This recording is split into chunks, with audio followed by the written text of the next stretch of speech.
Spices वालों के लिए जो चीज़ें इस वीक में बेहतरी की तरफ जाती हुई नज़र आ रही हैं, वो सबसे बेहतर चीज़ जो है, जो आप लोग अपने कामों में लगे हुए हैं, उसमें दिली सुकून।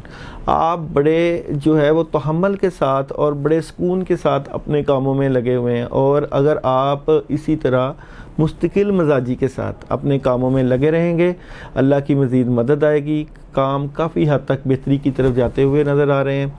सैरो सियाहत का भी प्रोग्राम बन सकता है, तफरीह के लिए जा सकेंगे, और जो एजुकेशन के शोबे से रिलेटेड लोग हैं उनकी एजुकेशन में काफ़ी हद तक बेहतरी नज़र आ रही है। और जिन लोगों ने अपनी सीवीज़ या इंटरव्यूज़ जो है वो किए हुए हैं, उनको कोई कॉल आ सकती है, उनको बुलावा आ सकता है, वो अपनी जो है वो सीवीज़ के जो उनका परसू करें, उनसे रब्ता करें, और काफ़ी हद तक बेहतरियाँ हैं, खुशियाँ हैं, मामलात बेहतर हैं, दौलत की भी फरावानी है, हालात ठीक होते हुए नज़र आ रहे हैं, और परेशानी वाली जो चीज़ें हैं वो काफ़ी हद तक सिमट गई हैं।